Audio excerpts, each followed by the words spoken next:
Today we continue with the minor prophets. I wanted to look at Obadiah. Obadiah is an interesting one. Again, Obadiah was also in the time frame right before Jeremiah. I'm skipping Isaiah and going on to Obadiah and Nahum, catching two little books real quick. And then we have the major ones coming on. So we had Joel and Amos, then we had Jonah, then we had Micah. And again, similar stories, similar prophetics. Here we have Obadiah, but Obadiah is interesting because it's more to Edom, Esau. Remember that there was Jacob and Esau were the sons of Isaac. And people think that, well, God wrote off Isaac. No, he still cares about Edom, Moab, and Ammon, because these guys are kin to Abraham through Lot. So in honoring Lot, he's honoring these people. So he's calling, and again, the goal of Jehovah, is to call all nations. It's not just the one nation, not just, well, I'll settle for Israel and anybody else can go jump off a cliff. Remember, the promise of Abraham was that all the nations of the world, for God so loved the world. He loves the Edomites, he loves the Ammonites, he loves the Moabites, he loves the Philistines, all these Jebusites and all these other ites. The Assyrians, the Babylonians, you name them, God loves them. But he wants them to come back to him, and he wanted to set up a beachhead. He was going to put his name, and did put his name in Jerusalem, so people wanted to find him would go where his name is. It makes sense. If you wanted to find someone, you find out where they live, where they put their name. This is where at my house. I own the house. It has my name on it. My name's on the door. My name's on the mailbox. Here I am. That's what Jehovah wanted to do with Jerusalem. But he needed Jerusalem to carry his values, to carry his statutes, to carry his commandments, to carry his rule for him. And Messiah will come and rule from there. So you see all this fits together. But here he's calling out,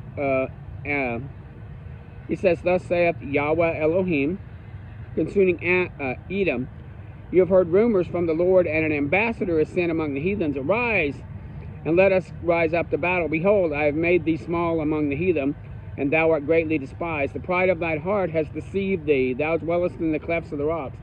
You're a small people, but you're hearing rumors that you're big.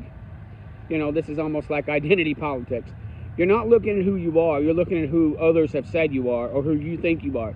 And you're lifting yourself up. The pride of your own heart has deceived you. Though thou exalt thyself as the eagle, and though thou set thy nest among the stars, hence I will bring you down. You bring yourself up in arrogance, and you think you can go out and be all frosty, I'm going to bring you down. If these came to thee, if robbers by night, how art thou cut off? Would they not have stolen till they had enough? If the grape gatherer came to thee, would he not leave some grapes? The idea is, you're so small that if a thief came in, you're so weak that wouldn't he take everything? Wouldn't the grape gatherer who came in take all the grapes? Because you're not that strong. How are things of Esau searched out? How are his hidden things sought? All the men of thy confederacy have brought thee even to the border. You're listening to other men in your confederacy, and they're bringing you to the border of war.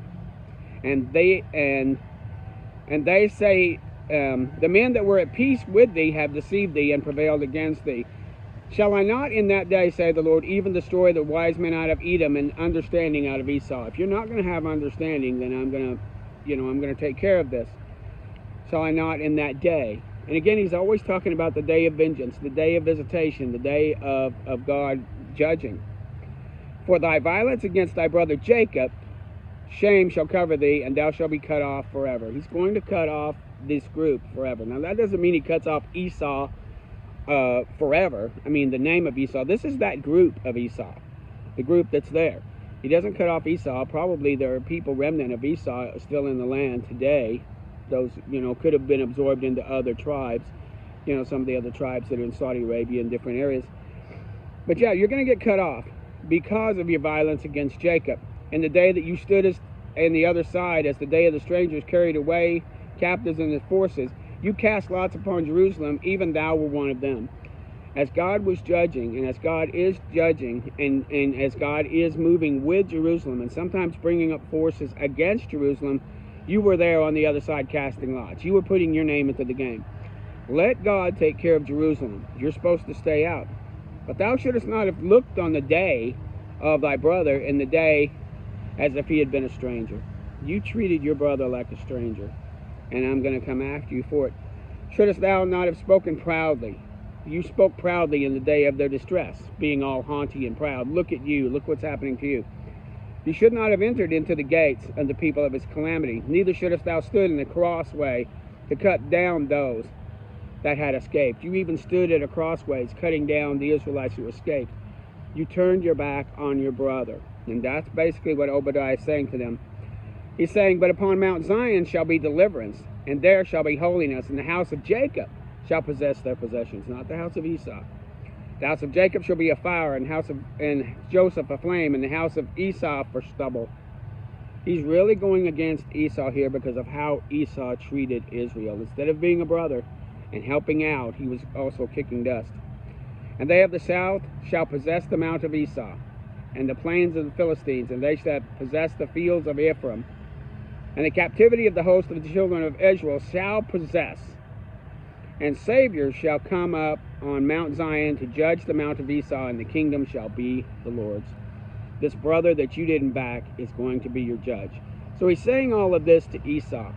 And this is written specifically to Esau. We will see, actually going back to Isaiah and then forward to Jeremiah, where God speaks specifically to other nations, not just to Israel. So we're seeing that here, that God looks at the nations and how they treated Israel and does not treat it kindly. If they disrespected Israel, Israel was his to punish, his to bring back, his to chasten, and also his to redeem. They should have stayed out of the way. Going over, we're going to cover Nahum, because Nahum is 3 chapters. So in Nahum, it's different because Nahum is, again, about this time. You're about at the time just after the Assyrian captivity. You're before Babylon. This is before the book of Jeremiah. And it's still, you're dealing with the time of Hezekiah and then later on the puppet kings. The burden of Nineveh. So here is Nahum talking against Nineveh. We had Obadiah talking against Edom. Now we have speaking against Nineveh. God is jealous, said the Lord, and revengeth. The Lord revengeth and is furious. The Lord will take vengeance upon his adversaries. Strong words against Nineveh. Strong words, I will. This whole thing is about God going against Nineveh. It talks about how mighty God is. The mountains quake at him, and the hills melt, and the earth is burned at his presence. Yea, the world and all that dwell in. Who can stand before his indignation? We've seen this poeticism, these figuratisms, and this does happen when God moves into this world, that he moves with that kind of power. We've seen this in other parts before, even in the Old Testament, even in the history books, where it talks about God being a flaming fire and moving and devouring nations. Even, I think, I can't remember if it was in Job, but it was other places where it's mentioned. The Lord is good, a stronghold in the day of trouble, and he knoweth them that trust in him. He knows if you trust in him. So you can trust that he knows. But with an overflowing flood he shall make an utter end to the place, and darkness shall pursue his enemies. How do they imagine against the Lord? He shall make an utter end. Affliction shall not rise up the second time. When he does it, it'll be once. To the enemies of Israel, to the enemies. There is one that came out of thee that imagines evil against the Lord. Thus saith the Lord, though they be quiet, and likewise many, they shall be cut off. He's talking about cutting off those that are the enemies of God. Behold, upon the mountains the feet of him that bringeth good tidings and publishes peace. Again, the peace comes from the strength of God going against the enemies. Come for peace. But if you're not, you're going to get war, and you're going to get war from God. O Judah, keep thy solemn feast. Perform thy vows, for the wicked shall no more pass upon thee.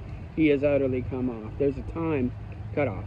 There's a time when he wants worship and connection with Jerusalem. And there will be peace. And there will be good tidings. The good tidings is Yahweh is there for all people. He talks about how bad people were in 2. He that dashes in pieces is come up before my face, keeping the munition, watching the way. Make thy loins strong, fortify thy power. The Lord shall turn away the excellency of Jacob, as the excellency of Israel, for the emptiers are emptied out of them. He's talking about when the people that dash, the people that go to anger, go to war, but without the Lord. For he says, For the Lord has turned away the excellency of Jacob. You think you're so excellent. You think you've got all this power. You've got all these troops. You've got all this might. You've got all these resources. And that's the excellency. And I'm going to turn that away. I'm going to turn that way. And I'm going to turn away the excellency. The shield of the mighty man is made red. The valiant men are in scarlet. The chariots shall be flaming torches in the day of its preparations. The chariots shall rage in the streets. They shall jostle one another. He shall recount his worthies. They shall stumble in their walk. They shall make haste to the wall thereof, and the fence shall be prepared. He talks about how that the war is coming there. But Nineveh is old like a pool of water, yet they shall flee away. Stand, stand, shall they cry, but none shall look back. Take ye the spoil of silver, take the spoil of gold. There is none end of the store and the glory out of all the pleasant furniture. She is empty and void and waste, and her heart melts, and her knees smite together. Where is the dwelling of the lions and the feedings of the young lions? Where is the lion, even the old lion? He's talking about Nineveh here. And so actually he's going to turn away the excellency of Jacob and the excellency of Israel, but he's also going to he's turning against Nineveh. He is going to move against Nineveh. Nineveh did not get taken down by Israel historically, remember? I think they were taken down either by the Babylonians or some of the northern tribes, other northern groups. But it wasn't Israel that took down Nineveh, and actually God was behind it. You're going to be empty and void and waste. These people in Nineveh, the Assyrians, thought they were all frosty and they were the big and the lords of the earth, but they will be brought down. Behold, I am against thee, saith the Lord of hosts, and I will burn her chariots in smoke, and the sword shall devour the young lions, talking about the princes and the young ones, the young strong men of Nineveh. Woe to the bloody city that is full of lies and robbery, the noise of the whip and the noise of the rattling of the wheels, the horsemen lifting up both the bright sword and the glistening spear, because of the multitude of your whoredoms, of the well-favored harlot, the mistress of witchcraft, that selleth nations before her whoredoms, and families before witchcraft. Behold, I am against thee, saith the Lord of hosts. This whole book is prophecy against Nineveh. Nineveh is laid waste. Who will bemourn her? Art thou more populous? No. And he talks about how they think they're better. Are you like Ethiopia? Are you like Egypt? Are you like Put? Yet was she carried away. She went into captivity. Her young children were dashed in the streets, and they cast lots for their honorable men, and the great men were in chains. Now, again, dashing the kids. Remember we talked earlier about many things that you did came upon you. And this was the justice of God. People don't like hearing that. But many times, when the things that God has happened to you, it's justice, because that's how you treated other people. Thou shalt be drunken, thou shalt be hid. All thy strongholds shall be like fig trees. Behold, thy people in the midst of thee are women. I'm fighting, but the greatest men of you, I might as well be fighting a bunch of women. And this isn't sounding sexist, but it's the strong men who go to war.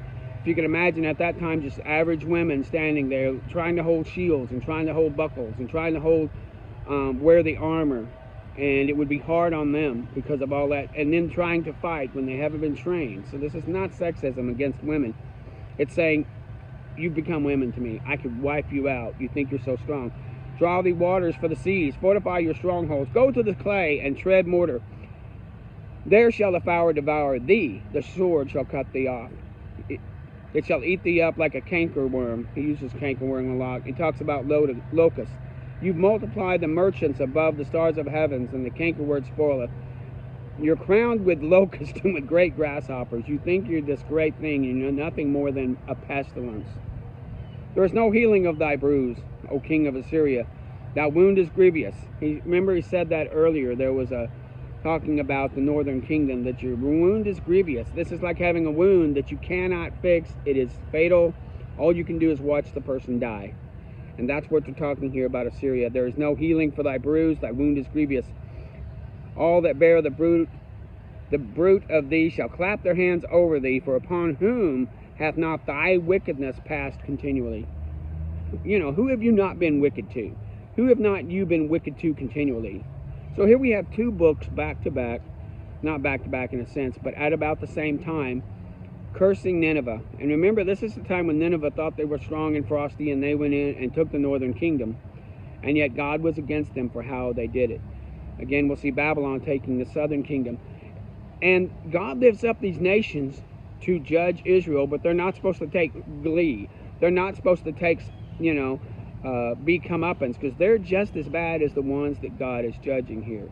And he holds them accountable, both Edom and later on with Nineveh, on how they treated the one that God was chastening. And even if they become objects to bring wrath, they're not to glory in that, and they were. That's really what we're taking from this. God will write against the nations around Israel. So we need to learn from that.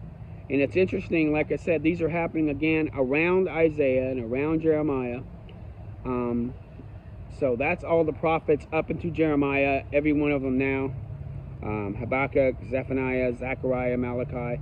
They are after, I think they're after the 70 years are up. So here we see the minor prophets. They're stopping right there. Babylon is on its way, and then we'll keep on rolling. But guess what? The Messiah is coming. That's where all of this aims. Messiah is coming. Thank you.